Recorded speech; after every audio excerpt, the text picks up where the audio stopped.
now try to achieve that middle ground just so as not to wear your patience. Now, what I want to do here is I will try to approach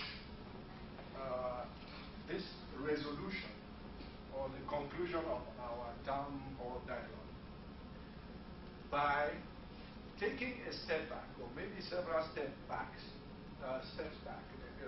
given the sort of evolution of discussions, and predicate my presentation by saying, well, we need to, first of all, establish an analytical framework for a problem.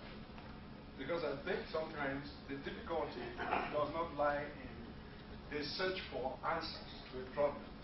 The difficulty usually starts from putting the problem or the issue in context and defining it, and then arriving at a process or an analytical framework by which you can tackle that.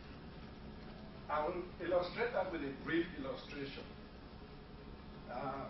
When I first came to the United States in Motown, Detroit, where I was with Mr. Joe, one of the first observations I made to one of our mutual friends, Mr. Jogo Waka, was that I marveled at the level of American development.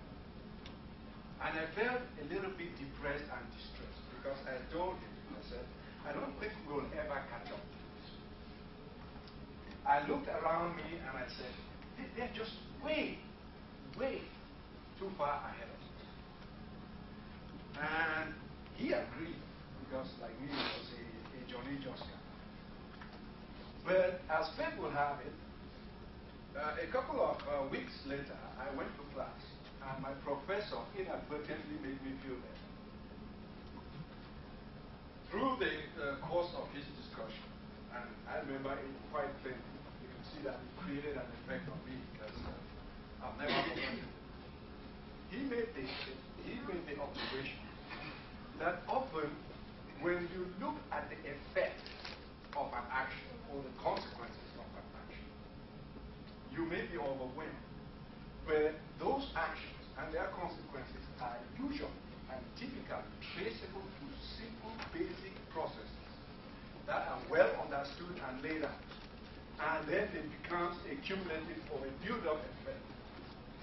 In my discipline, which I share with Mr. Nana, who just spoke, economics, we call them externalities, which are just basically consequences of actions that go beyond the immediate action itself and the result that the originator of the action was seeking to achieve. And we have positive externalities and we have negative externalities. And unfortunately, when we analyze the Northwest-Southwest problem, we will tackle first the negative externalities, and we'll try to see at the end if we can find a way to turn the tables and generate some positive externalities.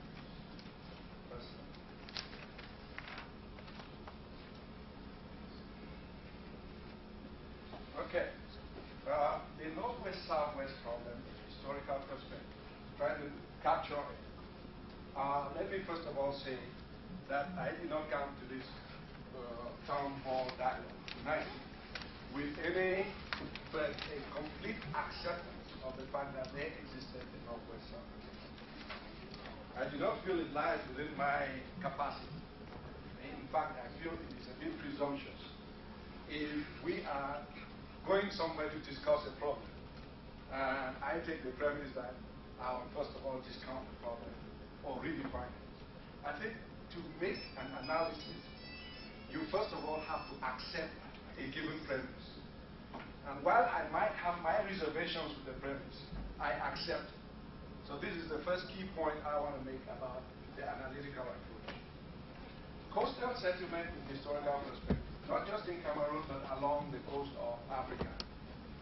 We had population accumulation along the coast because they served from about the 16th century as trading posts for European maritime expeditions through Atlantic over to India when Europe was looking for sea routes to India to perpetrate trade. And so Portuguese traders, Dutch traders, English traders usually had trading posts along the coast where they did business with the inhabitants. They bought salt and fish, and they sought fresh water on their way. These traders did not settle. They came back. But their trading activities or the exchange and transactions going on between them began to attract hinterland dwellers to the coastal areas who came to participate in trading activities. So right from there, we started to have these accumulations of population in the coastal areas. The colonial stations came next. But unlike the trading posts, when colonialism started following the 1884 Berlin Conference, in which Europe sat and arbitrarily partitioned Africa, and Europeans came to Africa. Naturally, when they came to Cameroon, when the Germans first came to Cameroon, they settled in the coastal areas, in Douala, in Victoria, in Tico, because those were the areas that were strategically located to the primary navigational routes at the time, which was sea routes.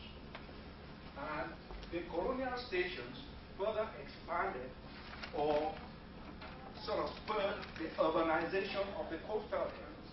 And that is important, that the first urban centers that we had in Cameroon were in the coast. Well, even after the colonialists left, they continued to be post-colonial migrations to the coastal areas of Cameroon.